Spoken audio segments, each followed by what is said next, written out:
पुढील कार्यक्रम प्रसारित करणारे आहे जॉयस्मेर मिनिस्ट्रीचे मित्र आणि भागीदार.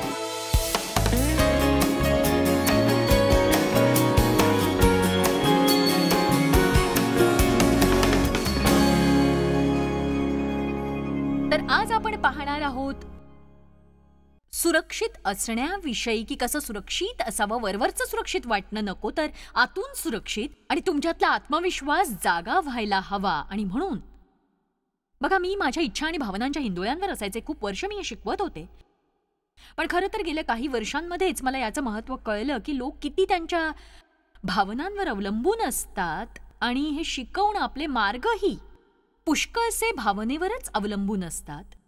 काय बिघडेल जर मी घरीच राहिले आणि या सभा घेतल्याच नाहीत तर? काय होईल समजा मी शुक्रवारी सकाळी उठले आणि मला अभिषेक जाणवला नाही म्हणून हॉटेलमध्येच राहिले तर? सांगा. मी भावनांप्रमाणे वागू शकत नाही, कारण 1 योहान 2 सांगतं देवाचा अभिषेक वाट पाहतो आणि त्या अभिषेकात इतकं सामर्थ्य असतं की तो देवाला हवं ते करण्यासाठी तुम्हाला पात्र बनवतो. माता होण्यासाठी तो अभिषेक करतो, म्हणून तुम्ही माता आहात, तुम्ही पिताही आहात. तुम्ही अभिषिक्त आहात पतीसाठी, पत्नीसाठी, बँक चालवण्यासाठी, बेकरी चालवण्यासाठी, व्यापार करण्यासाठी, गायक होण्यासाठी, प्रीचर होण्यासाठी किंवा अजून बरंच काही. आपण केवळ आत्मिक गोष्टींसाठीच अभिषिक्त आहोत असे नाही, तर जे काही आपण करतो ते देवासाठी आत्मिक असं आहे जर त्या देणगीद्वारे आपण त्याची सेवा केली आणि त्याचा महिमा आणि गौरव त्याला दिला तर. बघा, माझ्याकडे असलेली देणगी तुमच्याकडच्या देणगीपेक्षा जास्त महत्वाची नाही. आपण आपल्या देणगीद्वारे देवाची सेवा करावी. देवाची सेवा कुणी आमीन म्हणणार आहे का? म्हणून मग आपण दुसऱ्या कुणाशी तुलना करू नये, हे महत्वाचं. दुसऱ्या लोकांबरोबर स्पर्धाही कधी करू नये. आपल्याला कसं वाटतं त्याप्रमाणे चालू नये. स्वतःला वावरताना आत्मविश्वास वाटू देण्याची गरज नाही, म्हणजे ताठपणे चालायचं, धीटपणे वावरायचं वगैरे वगैरे, या सगळ्याची गरज नाही. जेव्हा तुम्ही लोकांशी बोलता तेव्हा तुम्ही पुटपुटायची गरज नाही, तर त्यांच्याकडे बघून बोला आणि हस्तांदोलन करताना मरगळल्यासारखं करू नका, काही जोर नसल्यासारखं. अगदी आपल्याला समजायला हवं की देवाला आपण धीट आणि आक्रमक असे योग्य हवे आहोत, अप्रिय असे नाही. धीट आणि आक्रमक. आणि प्रार्थना करतानाही बायबल सांगता सिंहासनासमोर धीटपणे या. देव बघा आपल्या हिमतीपेक्षाही अधिक आणि विपुल देण्यासाठी समर्थ आहे, ज्याचा आपण विचार, अपेक्षा आणि मागणी करू शकणार नाही. मात्र तुमच्या प्रार्थनेत धीटपणा असावा. माझी आशा आहे आपण इथून जाताना देवाकडे काहीतरी अतिशय अद्भुत गोष्ट मागू, कारण आपल्याला आपल्या जीवनात काहीतरी भव्य कार्य करायचंय. पण त्यासाठी तुम्ही स्वतः ख्रिस्तात कोण आहात हे ओळखा, तेव्हा तुम्ही त्याच्याकडे मागू शकता.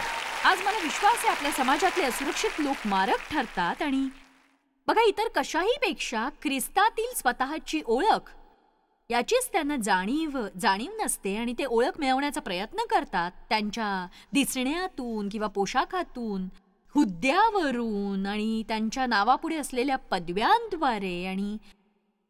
आणि एक सांगू का मी इथे असलेल्या आणि टीव्हीवरून पाहत असलेल्या लोकांना की हे समजून घ्या, तुमचा मान मूल्य हे तुम्ही काय करता त्यावर ठरत नाही. तुम्ही नेहमी काय करता याची मला पर्वा नाही. तुमच्याकडे किती डिग्र्या मिळवल्या त्याची पर्वा नाही. त्याने तुमची या जगातली दुसऱ्या कुणाहीपेक्षा जास्त किंमत होत नाही. तर एकाच गोष्टीने आपली किंमत ठरते, ती म्हणजे देवाला ओळखणं आणि त्याला तारणारा म्हणून स्वीकारणं. देवच आपला निर्माता आहे हे जाणणं. आपण त्याची मुलं आहोत आणि तो आपल्यावर प्रीती करतो, आपली काळजी घेतो.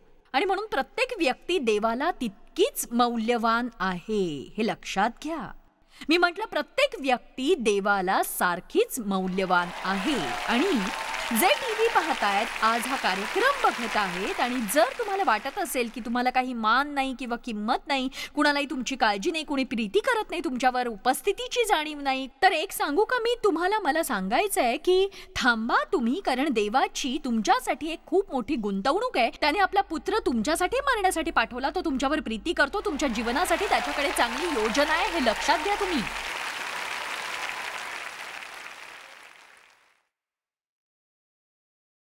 इतर लोक काय म्हणतात यावर तुमचं जीवन अवलंबून ठेवू नका. इतर लोक तुमच्याशी कसं वागतात यावर स्वतःची किंमत ठरवू नका कधीही.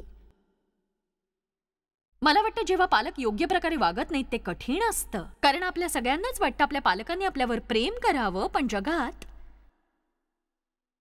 पुष्कळ दुःखी लोक आहेत आणि दुःखी लोकच इतरांना दुःखी करतात. खरं तर हे अद्भुत आहे की दुःखी आणि घायाळ लोक बरे कसे होत नाहीत आणि इतर काही करण्यापेक्षा सभोवती असलेल्या लोकांना दुखवत बसतात आणि मला हे कळत नाही की ते असं जाणीवपूर्वक करतात, त्यासाठी तयारी करतात आणि हे केवळ असं असतं जर तुम्ही खूप कष्टी असता, तुम्ही ते दुःख इतरांना वाटू पाहता. म्हणून अशा कष्टी लोकांबाबतीत पुढे जाऊन क्षमा करा आणि सोडून द्या. चला आता आत्ताच तुम्हाला दुःखी करणाऱ्या लोकांना तसंच सोडून द्या, कारण ते तुम्हाला दुःखी करण्यापेक्षा स्वतःला जास्त दुःखी करत असतात. जर तुम्ही तो कडवटपणा, चिडकेपणा धरून ठेवला तर तुम्ही स्वतःचं जीवन दयनीय कराल आणि तुम्ही मात्र ते तुमच्या मुलांसोबत वाटू शकणार नाही. तुम्हाला ते सोडून द्यायला हवं, म्हणजे तुम्ही स्वस्थ व्हाल, या सगळ्यांपासून सुटका करून घ्या, असं म्हणून की मी ते सोडून देतेय. जर ख्रिस्तात तुम्ही नवी उत्पत्ती होऊ पाहता तर ख्रिस्तात तुम्ही नवी निर्मिती व्हा. अर्धे नवीन अर्धे जुने असे राहू नका.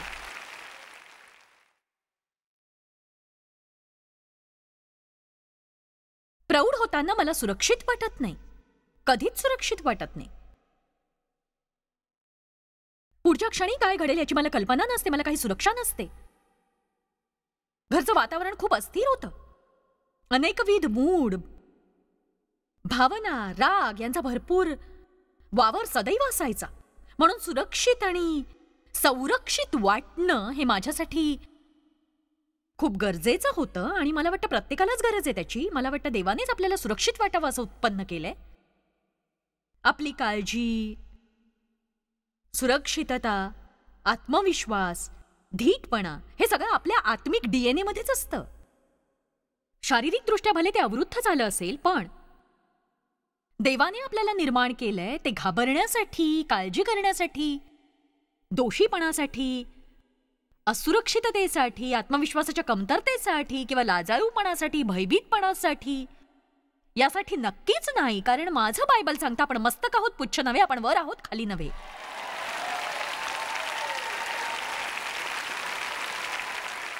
पुष्कळ जण स्वतःची ओळख आणि किंमत याच्या मागे असतात आणि ते हे शोधतात सगळ्यात चुकीच्या जागी. ते शोधतात त्यांना कोण ओळखतंय, कुणाला ते ओळखतायत, जे त्यांच्या मालकीचं आहे, ज्यांच्यासारखे ते दिसू शकतात.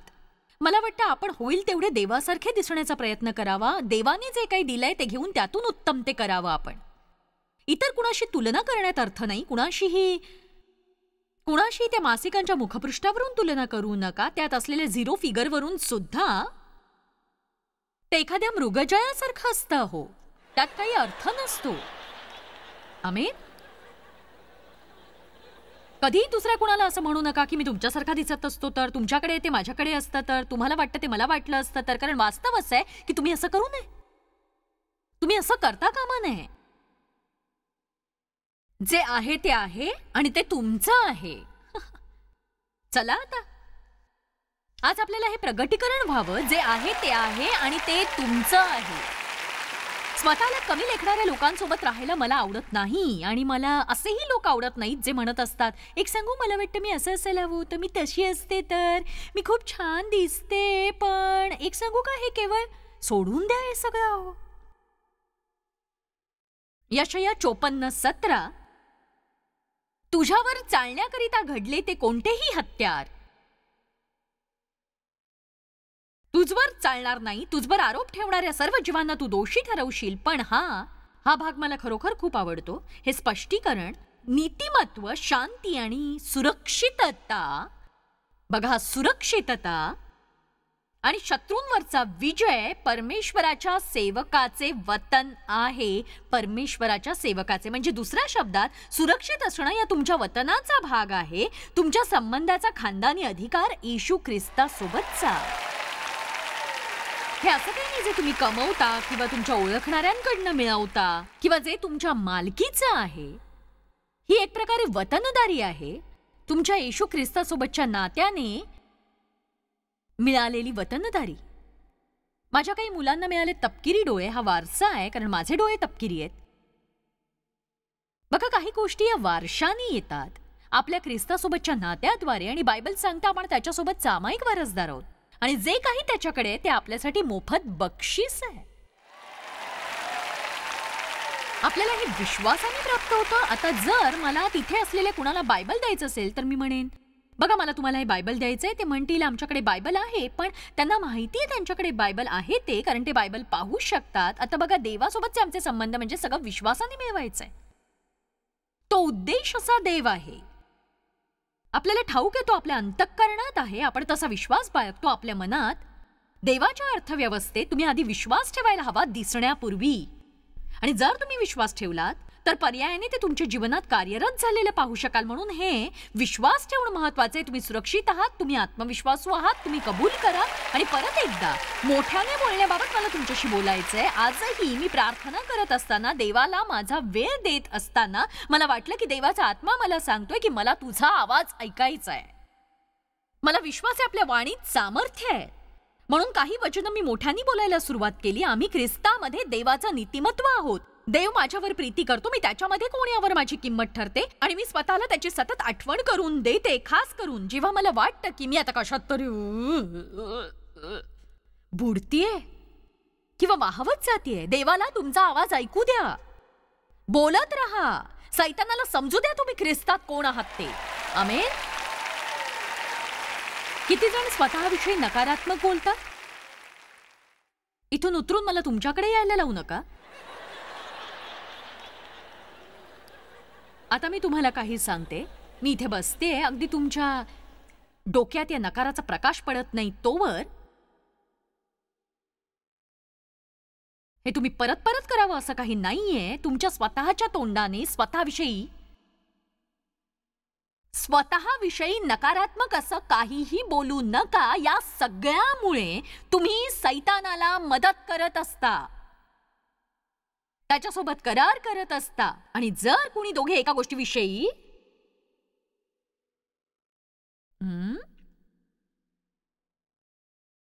कधी स्वतःला मूर्ख म्हणू नका. मी योग्य ते करत नाहीये, मी बावळटच आहे. अजूनही असं जे काही तुम्ही म्हणता स्वतःविषयी स्वतःच्या तोंडाने नकारात्मक बोलू नका. कधीही देव जे सांगतो तेच तुम्ही स्वतःविषयी बोला. किती जणांना हे समजतंय? कारण जोवर तुम्हाला समजणार नाही मी उठणारच नाही.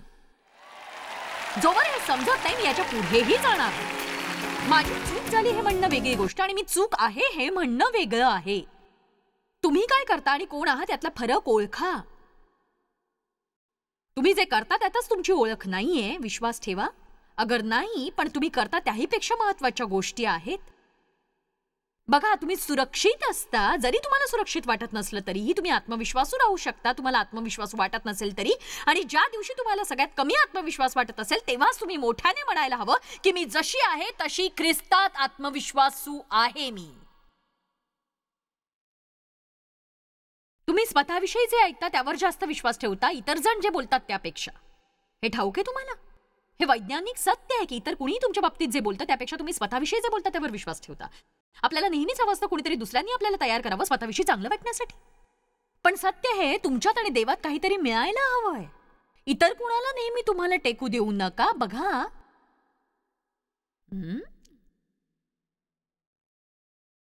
फिलिप्पियरास अध्याय 3 वचन 3.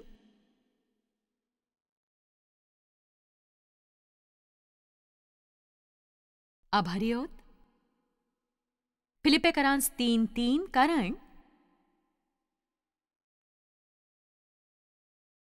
कारण जे आपण देवाच्या आत्म्यामध्ये सेवा व महिमा करणारे ख्रिस्त येशूविषयी गर्व, अभिमान आणि उल्हास बाळगणारे व देहावर विश्वास व भरोसा न ठेवणारे, जसे आहोत तसे देहामध्ये शारीरिक संधीनुसार आणि बाह्य दर्शनामध्ये आपण सुंता झालेलेच आहो. तुम्ही कसे दिसता यावर तुमचा आत्मविश्वास अवलंबून नसावा. तुमचा आत्मविश्वास तुम्हाला कोण म्हणून आणि काय म्हणून ओळखतात किंवा तुमच्या शिक्षणावरूनही नसावा. कोणत्या जागी राहता यावरून, कोणती कार वापरता यावरून नसावा. सगळ्यापासून आपण दूर जाऊया. आज आपण देवासमोर उभं राहून त्याच्यात कोण आहोत हे बघूया. मला स्वतःला आठवण करून द्यायची. मी म्हणजे काही मिनिस्ट्री नाहीये. मला माहिती आहे लोक जॉयस मायर आणि जॉयस मायर मिनिस्ट्रीज हे एक बडं प्रस्थ मानतात. पण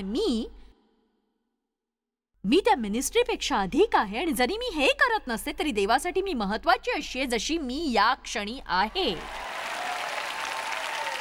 मॅर रेडमन हे आराधना प्रमुखापेक्षाही अधिक कोणी आहेत. ते गीतकार सुद्धा आहेत. आणि काय घडू शकेल कोणत्याही कारणासाठी जर त्यांनी हे काम केलंच नाही तर अशा प्रकारच्या घटना घडतात. कधी कधी देव आपल्याकडून काहीच करवून घेत नाही. याचा अर्थ असा नाही की लगेचच आपण आपली ओळख शोधण्याचा प्रयत्न करायचा. आपली ओळख ही नेहमी पारदर्शी असायला हवी आणि याची मी स्वतःला सतत आठवण करून देते की माझा मान आणि मूल्य ही मी जगभरातील लोकांना शिकवते यावर अवलंबून नाही. माझा मान आणि मूल्य मी देवाचं मूल आहे या सत्यात आहे. त्याच्यामध्ये तुम्ही कोण आहात त्यावर तुमचं मान आणि मूल्य आधारित आहे. जर लग्न होऊन तुम्हाला बरीच वर्ष झाली आहेत आणि आता जोडीदार हयात नसेल तर तुम्हाला ओळख ही समस्या नसावी, कारण त्याच्यात तुम्ही अजूनही तेवढेच मौल्यवान आहात. तुमचं लग्न झालं होतं, आता एकटे आहात, तरी तुमची ओळख ही समस्या नाही. तुम्ही त्याच्यामधील अस्तित्वाद्वारे ओळखले जाल. तुम्ही मूल असलेल्या पुष्कळांना ओळखत असाल. तुमचं लग्न झालंय पण तुम्हाला मूल नाहीये, तरी तुम्हाला ओळखीची समस्या नसावी. त्याच्यामधील तुमची ओळख महत्वाची आहे. तुमच्या सगळ्या मित्रांच्या नावापुढे 3 पदव्या आहेत. तुम्ही केवळ हायस्कूल पास झाला असाल तरीही तुमची ओळख ही समस्या नसावी. तुम्ही त्याच्यामध्ये ओळखले जाऊ शकता. कुणी ऐकताय का सांगा?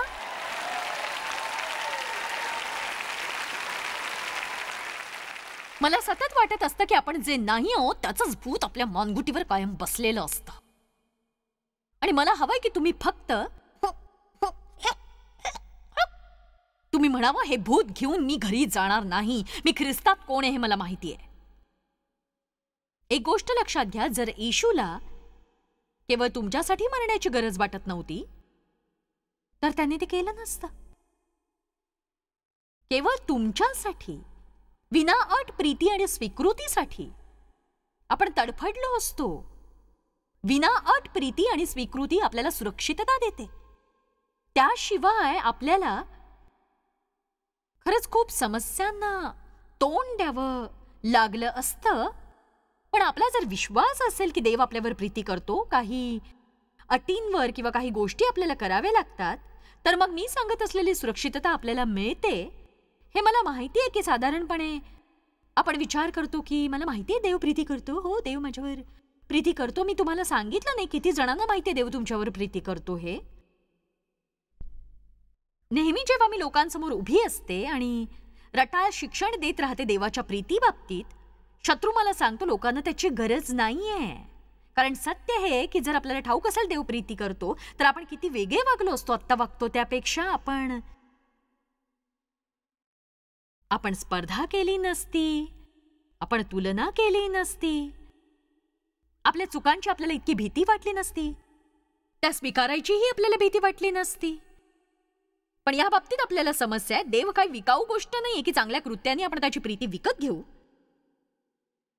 देवाच्या प्रीतीची आपली खरी ओळख असेल आणि जर ते खोलवर मनात अंतःकरणात रुजलेलं असेल तर आपण त्या देवासाठी अधिक चांगली कृत्ये करण्याचा आटोकाट प्रयत्न करू. पण हे देवाने प्रीती करावी म्हणून नाही, तर तो प्रीती करतो म्हणून. हा त्याचा परिपाक असेल. आपण जिथून येतो त्याचा. आपण कुणाकडून तरी काही शिकू शकतो. पेत्र आणि योहानाकडून. पेत्र सांगतो येशूवर त्याने किती प्रीती केली. परमेश्वरा, मी तुझ्यावर प्रेम करतो, मी तसं करणार नाही, तुला कधी नाकारणार नाही, मी तुझ्यावर प्रीती करतो. देवा, हो तुला ठाऊक आहे मी तुझ्यावर प्रीती करतो. शेवटी तो त्याला नाकारतो. आणि दुसऱ्या बाजूला योहान आहे. नेहमी येशूने त्याच्यावर किती प्रीती केली हे सांगणारा. मी तो शिष्य आहे ज्यावर येशूने प्रीती केली. खरंच त्याच्या सभोवताली राहणं कठीण जात असेल. अशी पुष्कळ ठिकाणं आहेत बायबलमध्ये जिथे योहान म्हणतो मी येशूचा आवडता शिष्य आहे. पण मला तुम्हाला संदेश द्यायचा आहे की देवाची त्याच्यावर किती प्रीती होती याचं त्याला प्रगटीकरण झालं होतं. देवाच्या या त्याच्यावरील प्रगटीकरणामुळे त्याला उकळत्या तेलात टाकून मारण्याचा प्रयत्न झाला आणि मोठ्या काळापर्यंत तो सभोवताली होता. देव तुमच्यावर किती प्रीती करतो हे ओळखून घ्या. तुम्हाला कळलं की देव तुमच्यावर किती प्रीती करतो. पुढच्या वेळी जेव्हा काही समस्या येईल, काही भयानक परिस्थिती ओढवेल तुमच्या जीवनात, तुम्ही म्हणणार नाही देवा तू माझ्यावर प्रीती करत नाहीस का. तुम्हाला जरी समस्या असेल तरी तुम्ही असं म्हणणार नाही. कारण असं आहे की आपल्याला काही समस्या आहे याचा अर्थ देवाची आपल्यावर प्रीती नाही असा नाही. खरं तर जेव्हा आपल्याला योग्य बनवायचं असेल, मला असं म्हणायचं नाही देव समस्येतून आपल्याला घडवतो, पण जर देव आपल्याला सुधारत असेल तर बायबल सांगतं ज्यांच्यावर तो प्रीती करतो त्यांना शिक्षाही करतोच तो. नक्कीच तुमच्यावरील प्रीतीचं ते एक लक्षण असतं. तर यातलं थोडंसं तरी ऐका आणि प्रयत्न करा, फक्त प्रयत्न करा. येशू माझ्यावर प्रीती करतो, पण तो अटींनुसार प्रेम करतो, म्हणून त्याची प्रीती कामगिरीवर अवलंबून असते. याचा अर्थ असा की योग्य कामगिरीसाठी मी कठीण मेहनत करायला हवी कायम. म्हणजेच त्याला खुश करण्याने मी त्याचं प्रेम मिळवू शकते. जेव्हा मी त्याला खुश करीन, माझ्यावर प्रीती झाल्यासारखं मला वाटेल आणि मी खुश करणार नाही, मला नाकारल्यासारखं वाटेल. मी योग्य आहे म्हणून देव माझ्यावर प्रीती करत नसतो, पण मला असं वाटतं की म्हणून तो माझ्यावर प्रीती करतो. जर मी त्याच्या अटींनुसार वागले तर. म्हणून जर देव जो सदैव प्रीती आहे माझ्यावर प्रीती करणार नाही, माझा स्वीकार करणार नाही, मला किंमत देणार नाही, कशी मी विश्वास ठेवण्यासाठी प्रयत्न करू. आणि म्हणून मी इतर लोकांवर विश्वास ठेवू शकत नाही जे म्हणतात आम्ही तुझ्यावर प्रीती करतो. मला त्यांच्या हेतूची शंका येते आणि मला आठवतं की ते मला पुरेसे ओळखत नाहीत, तरीही मी त्यांच्या प्रीतीचा स्वीकार करू शकत नाही, विचलित होते आणि अगदी अभावानेच ते मला नाकारतात, जसं ते नेहमीच करतात. जेव्हा मी तशा प्रकारच्या जाणीवेच्या परिस्थितीत परत आले की मी प्रीती करण्याजोगी नाही, कुणी माझ्यावर प्रीती करत नाही, माझी लाजिरवाणी अवस्था झाली. कारण जे माझ्या बाबतीत घडलं होतं त्यामुळे एखादं काम जर मी पूर्ण केलं तर माझी प्रशंसा व्हायची आणि म्हणून मी विचार केला देवाची प्रीती प्राप्त करण्याचा एकच मार्ग एखादं कार्य पूर्ण करून ते प्राप्त करणं. आणि म्हणून माझा विश्वास नव्हता इतर लोक माझ्यावर प्रीती करतील. खरं तर मी नाकारलं जाण्याचीच अपेक्षा करायचे. आणि ज्या रात्री डेव्हनी मला विचारलं, मला वाटलं की तो नंतर माझ्यापासून विभक्त होईल. मी घरी जायची वाट बघत होते. तो म्हणाला मला जरा तुला काही विचारायचंय, तू घरी जाण्यापूर्वी काही सांगायचंय आणि त्याला कुठेतरी बसून बोलायचं होतं. आणि मला वाटलं की लवकर विचारणार नाही तरी नंतर तुटणारच आहे. आणि शेवटी त्याने मला विचारलं. बघा किती जणांना ठाऊक आहे मी काय बोलते ते. जेव्हा तुमची अशी कमीपणाची मनोवृत्ती असते, लोकांच्या प्रेमाची तुम्ही अपेक्षाच करू शकत नाही, तुम्ही अप्रिय वर्तनाने शेवट करता कारण तुम्हाला तसं वाटत असतं. माझ्या आणि देवच्या फक्त 5 भेटी झाल्या. त्याने मला लग्नासाठी विचारलं. जर तो मला फार पूर्वीपासून ओळखत असता, मला नाही वाटत त्याने विचारलं असतं. देवाची ती एक पवित्र तजवीज होती. लग्नानंतर 3 आठवड्यांनी त्याने मला विचारलं तुझं नक्की बिनसलंय तरी काय. मी विचार केला माझं काय बिनसलंय. माणसा तुझं चुकलंय, समस्या तुझ्यात आहे माझ्यात नाही. आणि इथून गमतीला सुरुवात झाली. देव मला नेहमी म्हणायचा तुझ्यातली आग मला आवडते. कधी ना कधी ती ठिणगी उडायची, खरोखर ती उडायची आणि मग तो असं म्हणायचा की हीच ती आग जी मला आवडते.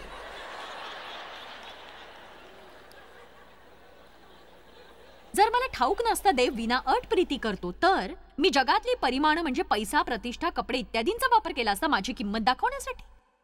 म्हणून जेव्हा मी छान दिसते मला मौल्यवान वाटतं, माझ्याकडे सगळ्या योग्य त्या गोष्टी असल्यावरही.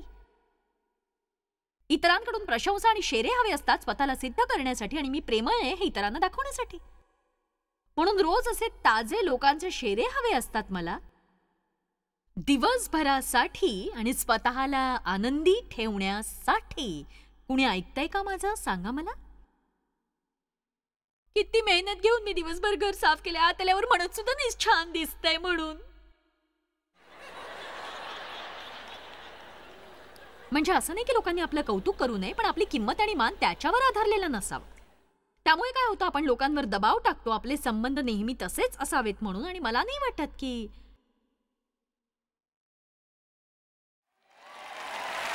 तुझं माझ्यावर प्रेमच नाहीये. मला नाहीच वाटत तू माझ्यावर प्रेम करतोस. एक सांगू का, कारण आतून जर तुम्ही उद्ध्वस्त असाल परवा नाही दुसरा तुमच्यावर किती प्रेम करतो याची तुम्हाला ते जाणवतच नाही. तुम्ही त्यांना वेडं करताय जाणवण्यासाठी की तुमच्यावर प्रेम केलं जात आहे. पुन्हा सांगते की पुरुषांनो, स्त्रियांना प्रेम, माया या गोष्टीची गरज असते. तो मिळायलाच हवा. आम्हाला द्या, आम्हाला त्याची गरज असते. आम्ही बघा किती छान होतो. पुष्कळचे प्रश्न कसे सोडवायचे ते मी सांगते. तुमच्या पत्नीला आठवड्यातून 4 वेळा सांगा ती सुंदर दिसते, बस. आठवड्यातून 3 ते 4 वेळा तिला सांगा की जगात ती सगळ्यात महत्वाची व्यक्ती आहे तुमच्यासाठी. तुमच्या पुष्कळशा समस्या निघून जातील. स्त्रीला प्रशंसेची गरज असते. जर कुणी माझी प्रशंसा करणं विसरला, मला नको असतं माझा दिवस वेगळा ठेवायला. मला पुरेसं माहीत असायला हवं मी ख्रिस्तात कोण आहे, त्याच्यामध्ये माझी किंमत किती आहे ते. म्हणजे जरी कुणी मला त्या दिवशी विसरला तरी मला काहीही वाटत नाही. हालेलुया. आणि हे असंच पुढे पुढे जात राहणार आहे. नंतर ते अशा पातळीवर येईल की म्हणावंसं वाटेल अशा प्रकारच्या लोकांना खरंच सुदृढ आणि प्रेमळ संबंध टिकवताच येत नाहीत.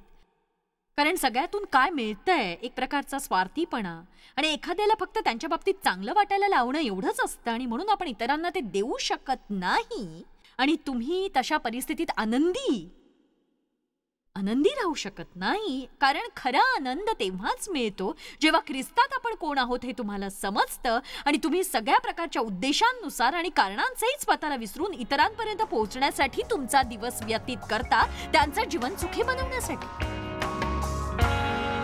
असुरक्षितता वाटण्याचं औषध अगदी सोपं आहे. आपली ख्रिस्तातली किंमत आणि मान समजून घ्या.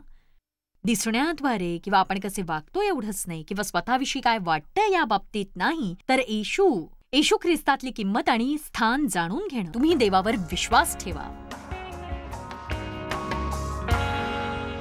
जॉयस मेयर मिनिस्ट्रीज करता तुम्ही खूप मौल्यवान आहात. आम्हाला तुमचं कौतुक आहे आणि जगभरामध्ये हे सेवा कार्य शक्य करण्याकरता आम्ही आमच्या मित्रांचे आणि पार्टनर्सचे आभारी आहोत. आम्ही एकत्रितपणे भुकेल्यांना खाऊ घालतो, गरिबांना वस्त्र देतो आणि राष्ट्रांना सुवार्ता सांगतो. तुमच्या प्रार्थनेच्या विनंती करता आमच्याविषयी आणखी माहिती मिळवा. जॉयसच्या कॉन्फरन्सच्या तारखा पहा आणि ख्रिस्ताची प्रीती जगभरामध्ये पसरवण्याकरता आमचे सहभागी व्हा. याचा सर्व खर्च जॉयस मेयर मिनिस्ट्रीचे मित्र आणि भागीदार करत आहेत.